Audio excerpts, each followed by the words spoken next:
What is up, everybody? Welcome to DFS by the Numbers. This is my full card breakdown and prediction video for UFC Perth. We have Carlos Ulberg going against Dominick Reyes. And yeah, we got a 14-fight card coming up this Saturday. And yeah, it's a good card. You know, a couple of these matchups, very closely lined. I think a couple of very greasy fights, but I'm looking forward to it, looking forward to breaking it all down. Before we get into it, if you guys could do me a favor, like the video, subscribe to the channel, leave me a comment. All three of those things go a very long way. Trying to reach 30K subs by the end of the year. I think we're about 500 away. So if you guys do enjoy the content, please consider hitting that subscribe button. It would mean a lot. And again, sorry for the late release. Another Thursday release, which Contender Series has kind of been putting me back a little bit. You know, taping an extra 5 fights, an extra 10 fighters a week. Kind of been putting me a little bit behind. So once Contender Series is over, going to getting back to the Monday release, going to getting back to the regular content schedule. But but for 320, I'm going to try my best to get it out as early as possible. So, but yeah, Contender Series has been kicking my ass. I mean, it's a lot of work, but it is what it is. All right. So if we got 14 fights, we got a lot to talk about, guys. I say we get into it. We're going to start with the first fight of the card. I don't know, they switched the bout order around 50 times already this week. And I actually don't know if this is the first fight. We'll talk about it first. We got Brando Pericic going against Elijah Ellison. We got Pericic minus 210, Ellison plus 180. And yeah, this is a literal Contender Series fight. This fight was supposed to take place on the Contender Series this season. They ended up moving it to the Perth card. So yeah, it kind of feels like we're breaking down a Dana White's Contender Series fight on this one here.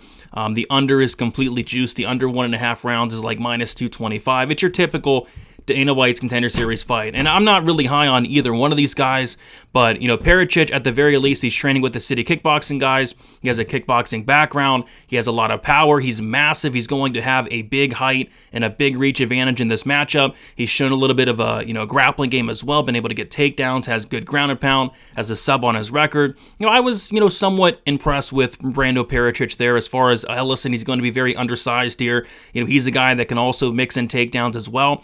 But yeah, I kind of feel like Pericic should get it done early on. I don't see this fight lasting too long. Give me Pericic to win this fight and win this fight by first round knockout. Up next, we got Michelle Montagu going against Luana Carolina. We got Montagu minus 210, Carolina sitting at plus 180. And this is a very interesting fight here. I'm looking forward to Montagu. She's a specialist and she's a submission artist. 6 wins, all 6 of her wins come by submission. All of her 6 wins come by rear naked choke. The problem with Montagu is she's extremely one-dimensional. The first time she fights somebody that's able to stuff her takedowns and keep it standing, not only is she going to lose that fight, but she's going to look, awful in that fight. I mean, she has some of the worst striking you'll ever see. The striking defense is non-existent. Don't really like how she's reacting to shots. And, she's going against Luana Carolina, and Carolina actually doesn't have horrible takedown defense. You'll see on paper she has a 74% takedown defense, but I think there's a little context to be added. And the reason it's so high is because she fought Lupe Godinez. And don't get me wrong, Lupe Godinez is a solid wrestler, but Lupe Godinez is a strawweight. A strawweight. And she took that fight, Lupe, on about a week's notice or less than a week's notice.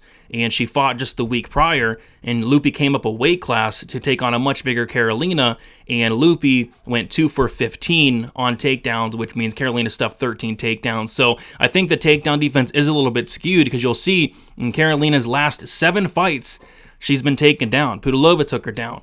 Julia Stoliarenko, of all people, took her down. Ivana Petrovic took her down. Joanne Wood took her down. Molly McCann, the boxer, took her down. Like I said, Lupe took her down. Patelio took her down.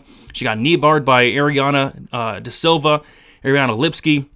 So really the only person that hasn't taken her down was Priscilla Cachoeira, and Priscilla Cachoeira takes nobody down. So yeah, I mean, that's a big concern there, because one takedown could very well be the fight. If Montagu gets on top of you, gets to your back, the fight's going to be over shortly after. So one thing we also got to mention is Carolina is typically fighting at flyweight. And yes, she's missed weight a couple times at flyweight, but still she's coming up a weight class. And on the Montagu side, she's coming down a weight class. She's fought at featherweight.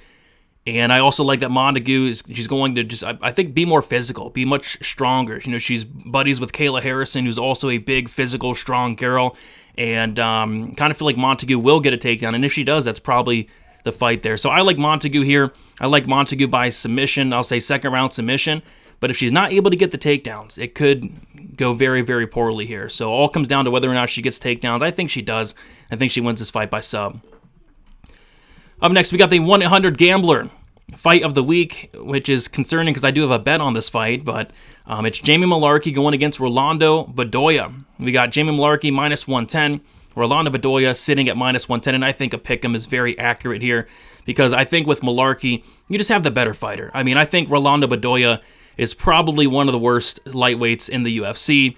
This guy is just not that great. Kind of reminds me of the dude we saw last week, Jose Medina, just tough. He's a tough dude. Rolando Bedoya is a tough dude. And I think Bedoya does have some skills. Like I said, he has that toughness, which is his best attribute.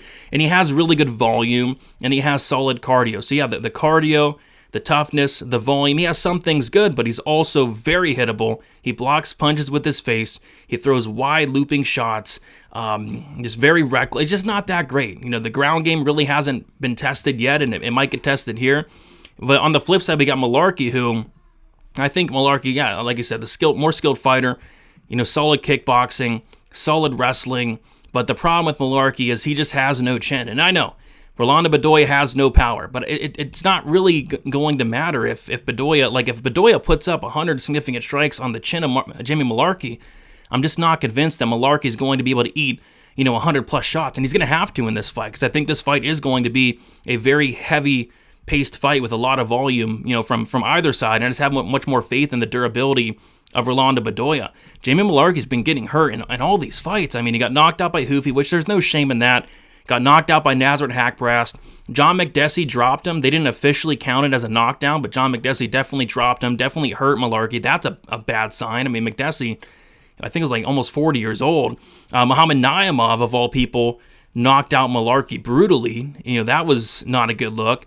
Michael Johnson dropped Mullarkey. Jalen Turner knocked out Mullarkey. I mean, this guy's getting hurt by, pretty much every single person he's fought. So I could see a scenario, and I do think Mullarkey, should win this fight, but, I also could see him getting knocked out by Bedoya. I could also see him losing a decision just based off of, bad reaction to, punches being landed, him wobbling, him getting dropped. I think him getting dropped is a very high possibility here.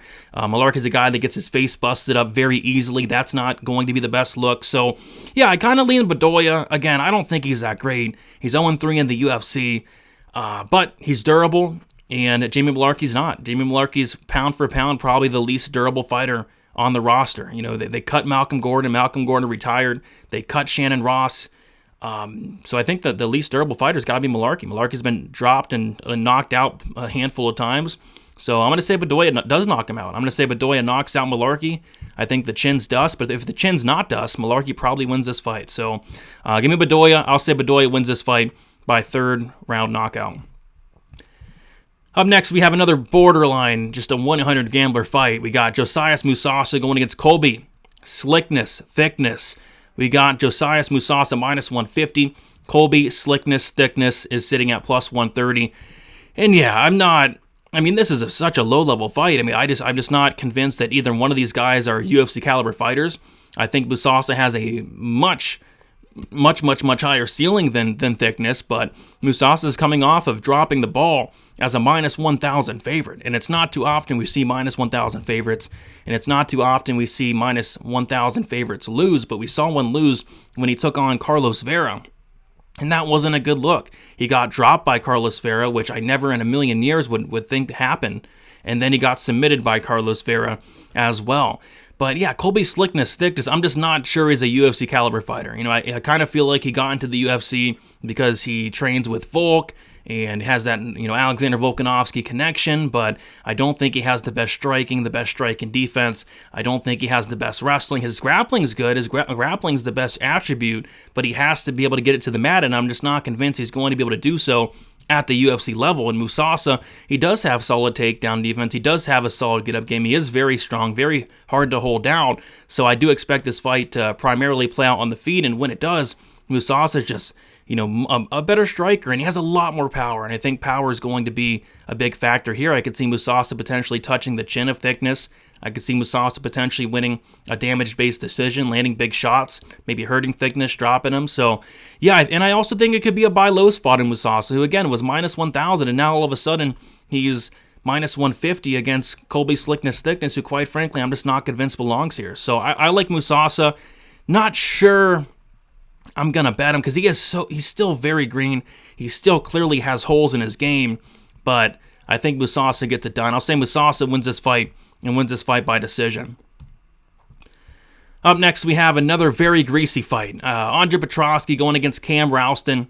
We got Petroski minus 150, Cam Ralston plus 130. I put these odds in last night, and Petroski, money's been coming in on him today. He's like minus 175 now, actually. So money coming in on Petroski.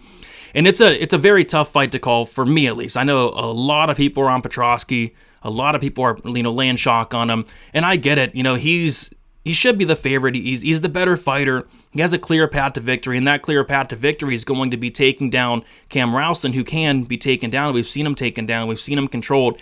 But the problem I have with Petroski is, although he does have that path, I still don't trust the chin. I don't trust his durability. He's been knocked out multiple times. Remember, he got knocked out by Jacob Malkoon's hip. The chin of Petroski will always be in question. The cardio for Petroski will always be in question for me. He's slowing down, looking very exhausted in fights. To his credit, he's able to fight through that fatigue and able to, get some late finishes against guys like Michael Gilmore and Yazong Hu. But, the cardio has always been a kind of a question mark for me.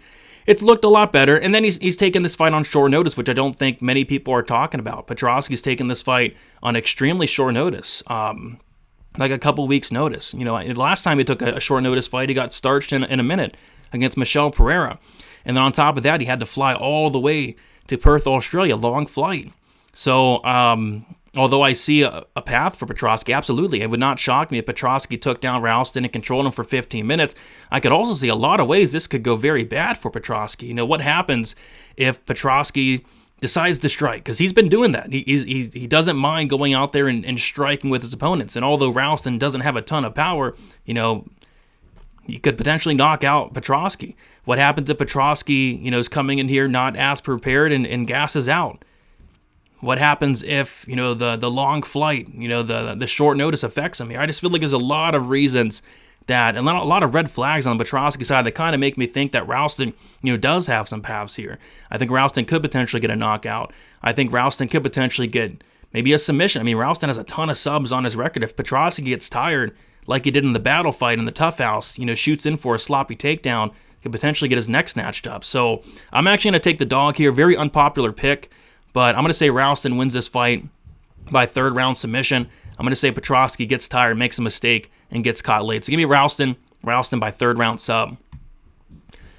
Up next, we got Oban Elliott going against Jonathan Mikhailov. And I'm going to give my graphics guy a call. Decided to just not do the Mikhailov tail of the tape. So I'm going to give my graphics guy a call here. Hey, bitch, you forgot to do the tail of the tape in the Jonathan Mikhailov fight. I don't care. I'm sick of it. The viewers are sick of it. I'm sick of it. Next time you fuck up, you're out. You're done. You hear me? Get it together. Son of a bitch. Anyway, we got Oban Elliott sitting as a minus 120 favorite, and Jonathan Mikhailov sitting as a plus 100 underdog. And this is kind of like the Mousasi fight for me, where I feel like this could potentially be a buy low spot on Elliott, but I don't like this guy at all. I've always thought he's been extremely overrated. The market has been sucking Elliott's dick, since he first got in the UFC. I mean, the market has made him a massive favorite in all of his UFC fights, and then all of a sudden, after he dropped the ball as a minus 600 favorite against Ko, all of a sudden, he's now minus 120. And Mikhailov, the thing with him is he came into the UFC as an underdog to Kevin Jousset, a pretty decent-sized underdog, I think like plus 180.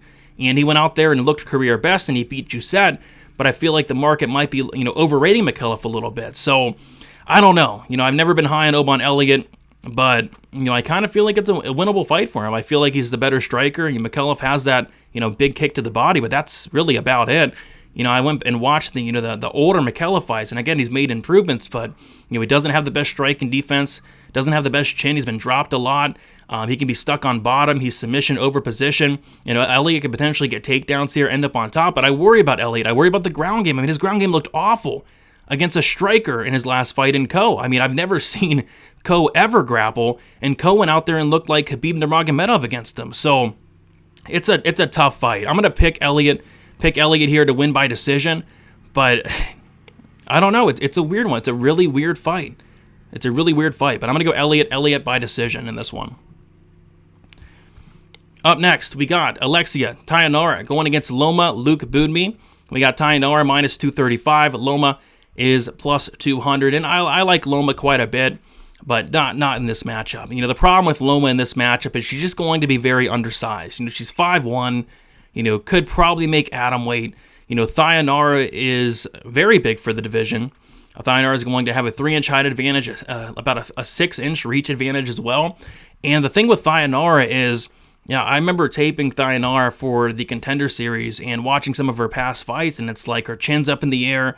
She's throwing, wide looping shots that are missing by. Her striking looked very bad, and then she came on the Contender Series and just showed some of the most significant improvements you'll ever see. She looked like a very good striker, and she outstruck a very solid striker in Rose Conceição over the course of 15 minutes, and that's not even the best part of her game. The best part of her game is that the strength, the physicality, the way she's able to get takedowns and get on top, and once she is on top, she's heavy on top, and she has a good submission game as well. So I feel like on the feet, it's going to be a lot more competitive than people might think. I think Tayanara can have success. She's very high volume in the striking. She's very long, very rangy, and I think she has more power. And then I also think Tayanara can get on top of Loma here and win some minutes, potentially win some moments, maybe get a sub, but I just feel like Tayanara has a lot of different ways to win this fight and even pay off this price tag. And I think the line, it is a little bit wide, a little bit disrespectful to Loma, but I think Tayanara has, a good chance to go out there and win this fight,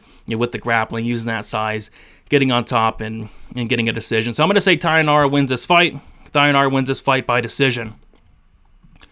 Up next, we got Navajo Sterling going against Rodolfo Bellato. We got Sterling minus 220. Bellato is plus 185. And, Sterling gets a lot of crap. People hate this guy for some reason. And I quite frankly, I just don't get it. People are saying he sucks. People are saying he's ass.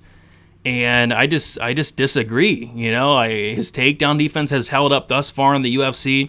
A lot of these city kickboxing guys outside of Cam Ralston, they all have really good takedown defense. Like even Blood Diamond had some pretty dang good takedown defense, and I think Sterling does as well. Sterling's a big dude. He's hard to take down. He's hard to hold down. If you get him down, he's popping right back up. And then on the feet, he's a good striker. Really good volume, landing over 6.5 significant strikes per minute. He's flashed power. He hasn't had a knockout yet in the UFC, but he's been very close to doing so, and arguably did knock out Ivan Erslan in his last fight. The ref just didn't stop it for some reason. So I like Sterling. I think this guy's going to win plenty of fights against some of these opponents in the light heavyweight division. Is he going to be champion? Absolutely not. But could he beat, a guy like Rodolfo Bellato who blocks punches with his face? Yeah, of course he could. And that's the thing with Bellato. I'm just not sure what his game is. I'm not sure what his process is. Like, this guy got dropped and hurt by Jimmy Crute, got knocked out by Paul Craig by an illegal upkick. This guy was getting his ass whooped against Ihor Potieria. I went back and looked at the distance striking numbers. Ihor Potieria was whooping this dude on the feet. He borderline knocked out Bellato, by the way. Any other ref probably would have stopped that fight. Potieria arguably knocked out Bellato in the second round, and then Potieria gassed out trying to finish Bellato, and then Bellato, of course, finished him. But even in the Paul Craig fight, it's like Paul Craig, the worst striker in UFC history, was outstriking Rodolfo Bellato. I couldn't believe my eyes. So Rodolfo Bellato, a lot of these times, he's just coming forward with that, kind of like a Homer Simpson approach. He's going to let you hit him in the face, and he's going to maybe hope you get tired, and then he's going to finish you down the stretch type thing. He comes forward. His striking is just so bad, and it's just hard to not imagine Sterling going out there and landing something big at some point in this fight. For Bellato to win this fight, in my opinion, he's going to have to get takedowns. He's going to have to get on top. And I don't think Bellato has the best wrestling at all. So, yeah, I like Sterling here. I like Sterling to win this fight by knockout. I think he gets that first finish in the UFC. This guy, Bellato, has a 45% striking defense. That's not going to cut it at this level in this division. You can't afford to eat big shots from these light heavyweights that most of them hit very hard. So, yeah, I like Sterling here. I'll take Sterling to win this fight by second round knockout. Up next, we have probably the fourth 1-800-GAMBLER fight of the week, but this is probably the biggest one. It's Justin Tafa, Louis Sutherland. Tafa minus 120, Sutherland plus 100. Yeah, I was disgusted with what I saw from Louis Sutherland. I'm just not sure what the UFC is doing. I'm not sure why this fight's on the main card. I'm not sure why the UFC is cutting good fighters like Martin Budai and Jairzinho Rozenstruik, but having this, this is disgusting, fight. Sutherland, he's tough. He's never been knocked out. I think that's a plus. His cardio is very bad, but he has the better cardio here. He's good in the clinch. He's strong. He can mix in some takedowns, and he can go 15 minutes, and he can have success, later in the fight. Whereas Tafa, he really hasn't ever had success later in the fight. Going back and watching some Tafa fights, this guy was losing second and third rounds to guys like Jared Vandera. So I think there's two scenarios here. Tafa finds the KO one here, which, should really shock nobody. But I also feel like if this fight does get extended, it's probably going to favor a guy like Louis Sutherland, who can, push you against the cage, who can potentially maybe take you down, and who can, have success later in the fight. So I'm leaning ever so slightly Louis Sutherland, but if you bet on this fight, you probably need to go to prison, and go to prison for, at least a couple years, because this is awful. This is brutal fight. But yeah, give me Sutherland to win this fight and win it by a very greasy, horrible decision. I think the crowd's gonna be a little bit pissed off.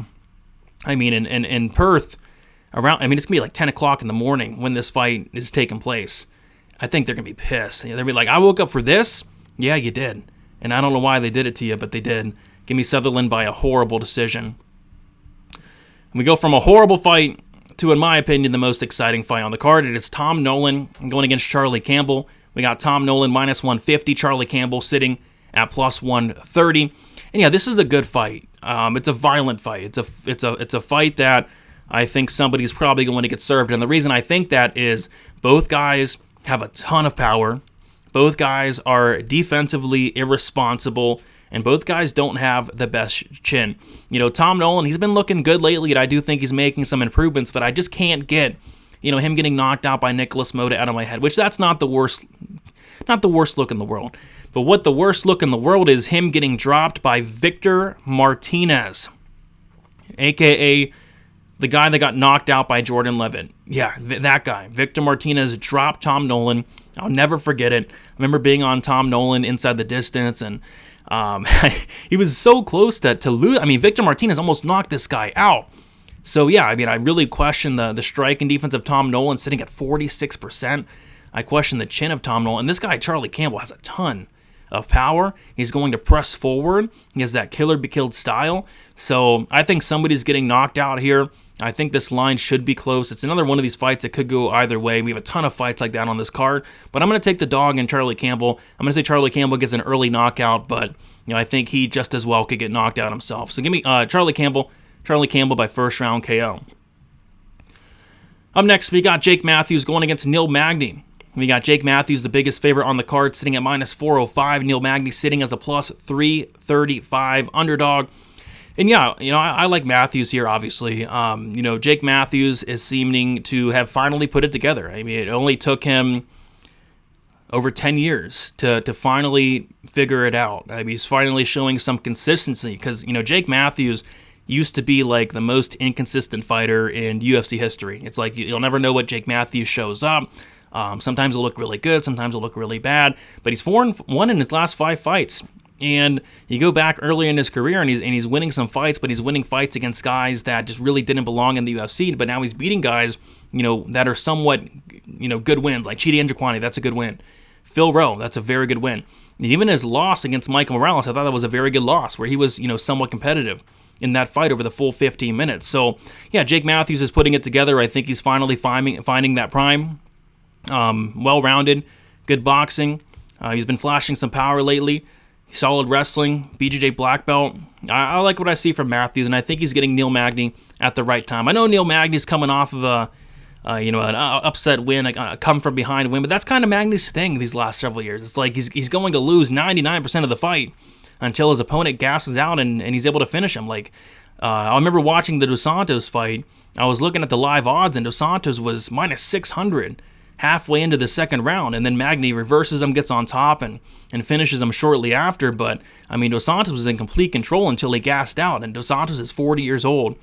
And then the Mike Malott fight. Mike Malott was probably 30 seconds away from winning that fight by decision, winning the first 2 rounds. I don't know what the live odds on that were, but Mike Malott had to have been a massive favorite, and then Mike Malott gasses out and gets TKO'd in the third round. But, outside of that, Magny was losing most of the fight. Fraches knocks him out. Morales knocks him out. Looks awful in the Gary fight. I just think Neil Magny's kind of on his way out, and I think Jake Matthews should go out there and handle business. Could be by decision, could be by knockout, could be by submission, but I'm leaning submission here for Jake Matthews. Magny's been submitted in 6 of his UFC losses. Jake Matthews, BJJ black belt, should be able to get the grappling going, and on top, I think he has a pretty big advantage. So give me Jake Matthews. Give me Jake Matthews by second round submission. Up next, we have another 1-800 gambler fight. They're filled with them this week. We got Jimmy Crute, and I have a bet on this fight as well. But we got anytime Jimmy Crute fights, by the way, it is 1-800 gambler. So I'm gonna have to call the number after I get off here, and because I have bet on some sketchy fights. But yeah, another sketchy fight here. Jimmy Crute, Ivan Erzlan. Crute minus 175, Erzlan plus 150. I had a max bet. My first max bet in a while. I hadn't had a max bet since 2022. And I had one on Jimmy Crute against Marcin Prachnio. And I'm watching that fight, and I don't really like what I'm seeing from Jimmy Crute. And then he gets a sub, and it's great. But I went back and watched that fight this week, and it's Jimmy Crute looked awful. Jimmy Crute looked horrible in that Prachnio fight. His striking looked worse than ever. The striking defense looked worse than ever. He would throw his combinations and just stand there like he was, stuck in mud. And then Prachnio would let off on big combinations and hit Crute in the face very hard. Luckily for Crute, Prachnio has no power and stinks. But if I worry about what happens if Crute fights somebody with power, like an Ivan Erzlan. I'm looking at Crute's striking defense, and I don't think there's a worse striking defense in the UFC. His striking defense is sitting at 42%. And again, we talked about it in the Bellato fight. Having bad striking defense, eating punches with your face, it's not a good strategy at any weight class. But having bad striking defense and eating punches with your face at the light heavyweight division, in the heavyweight division, that's not good. Look at Austin Lane. Austin Lane eats punches with his face, and he's been knocked out 7 times now. So, yeah, Crute, I think he's going to be knocked out again in the very near future. He's been knocked out a few times, but I think he's going to get knocked out again in the very near future. Will it be in this fight? Maybe. Because Erzlan, he's not great, but what he does have is he has solid striking, solid power, very solid power. So, yeah, I kind of think the winner of this fight is going to look like a massive favorite in hindsight. Either Jimmy Crute's able to get takedowns and get the sub, or Erzlan's going to knock him out. So, I'm going to take Erzlan here, though. I think Erzlan, his grappling does worry me quite a bit. If Jimmy Crute does get on top, I think a Jimmy Crute first-round sub is a likely outcome here. But if it turns out Jimmy Crute's not able to get takedowns, able to get on top and secure position, or if it turns out that Jimmy Crute's not grappling, because there's been fights where Jimmy Crute refuses to grapple and test his striking out there, I think Erzlan is live for that knockout. So I'll say Erzlan wins this fight. I'll say Erzlan wins this fight by first round KO. Up next, we have Jack Jenkins going against Ramon Tavares. We got Jack Jenkins minus 280, Ramon Tavares plus 240. Yeah, Jack Jenkins pretty big favorite here, and yeah, I think it's a little wide, but at the end of the day, he's fighting at home. Ramon Tavares is coming up a weight class, and I don't love that, to be honest. I think Tavares at bantamweight was a really good look, because you don't see bantamweights that often with the amount of power that Tavares has. So he's coming up to featherweight here, And yeah, Jack Jenkins, I just think has more tools on the feet. He has those leg kicks. The leg kicks will be a big factor in this matchup against Ramon Tavares. Very heavy on that lead leg, so the leg kicks should be there all day. Jack Jenkins, if somebody's going to grapple in this matchup, it's going to be on the Jack Jenkins side as well. So yeah, Jack Jenkins should win this fight probably by decision, unless those leg kicks, are so much of a factor that he potentially finishes Tavares with leg kicks. But I think it probably goes to decision here. Jack Jenkins should just have more variety on the feet. I think he's going to beat up the leg and then potentially mix in some takedowns. But yeah, I don't love Jenkins at this number. I'll never lay minus 300 on Jack Jenkins, who I don't think has the best durability. I don't think has the best ground game, but not really have to worry about that here against Tavares. So yeah, give me Jack Jenkins, and Jack Jenkins by decision. Before we move into the main event, just want to remind you guys to check out dfsbythenumbers.com. $20 a month, they get access to all my UFC stats, write-ups for all the bets in the Discord, best bet article, and confidence ratings where I break down the entire card, give my best bet, the prediction, the round, the method for each and every fight, talk about long shot props as well. First notice on all my bets, I do have 8 bets for this card. Access to Discord and the betting alerts, and then all Dana White's Contender Series content. It is absolutely the best way to support me, so check me out on dfsbythenumbers.com. All right. Main event time, Carlos Ulberg going against Dominick Reyes. And yeah, good fight here. Looking forward to this fight. Looking forward to kind of seeing, this is going to tell us where Dominick Reyes is really at. Is Dominick Reyes back? Or did Dominick Reyes fight a completely washed Nikita Krylov who forgot that he's a grappler? Is Dominick Reyes back, or did he fight a completely washed Anthony Smith who shouldn't have been in the cage that night? Is he back? Or did he knock out, Dustin Jacoby? I don't know. Is he back? We're going to have to see, because this would be Dominick Reyes' best win in a very long time. In a very, very long time. So, but yeah, Carlos Ulberg, this guy's pretty dang good. I think Carlos Ulberg's made a ton of improvements since his debut against Kennedy Nzechukwu, where he kind of blew his load, and Kennedy made him pay, and Kennedy finished him late. Since then, we've been seeing a more measured, a Carlos Ulberg that's kind of taken his time in there. But at the same time, he is throwing a lot of volume. He's kind of managing his energy very well in there. And we're seeing an Ulberg that's flashed, a decent amount of power. Plenty of knockouts. Alonzo Menafield knocked him out in 12 seconds. Which, Menafield is really... that still makes no sense to me. Knocked out Iorpateria, Nikolai Negumereanu, who Negumereanu is extremely durable. Knocked out Tafon Nchukwu. So, yeah, I think that Ulberg has more than enough power to knock out somebody like Dominick Reyes, and we just don't know if Dominick Reyes, if his chin is back, and I'm not convinced it is. I'm not convinced it is. Like I said, Krylov's a grappler who, Krylov has some power, but Krylov's not, he's a grappler, right? And Krylov didn't really even get a chance to land anything. Anthony Smith, like I said, shouldn't have been, and then Dustin Jacoby, although a very good fighter, Dustin's not really a power guy. So I just think at some point over the course of 25 minutes, Ulberg's going to touch the chin of Dominick Reyes. But if not, I feel like Ulberg's going to probably do the better work over the course of 25 minutes, landing more volume. He's going to be the hometown guy, so if it's a close decision, it's probably going to Ulberg. I just think if Reyes is going to win this fight, he's going to have to push a hellacious pace and make Ulberg tired. But if he pushes a hellacious pace and gets reckless, he's probably walking in on something. So I'm going to go Ulberg here. I'm going to go Ulberg by 4th round knockout. I kind of feel like this fight gets extended. I kind of feel like this is going to be a very slow-paced fight. But I just think at some point, Ulberg's going to touch the chin of Dominick Reyes. So yeah, give me Ulberg. Ulberg by 4th round knockout. There we have it. Thank you so much for watching, guys. If you guys could do me a favor on your way out, like the video, subscribe to the channel, leave me a comment, let me know what you guys like, and be on the lookout for more content. Dana White's Contender Series week number 8 next week. Going to be doing the Fight Companion on Tuesday. And then, like I said, once Contender Series is over, going to be getting back to my normal content schedule, more live streams, stuff like that. And yeah, guys, that's about it. Best of luck for UFC Perth. Enjoy the card. Should be a good one. See ya.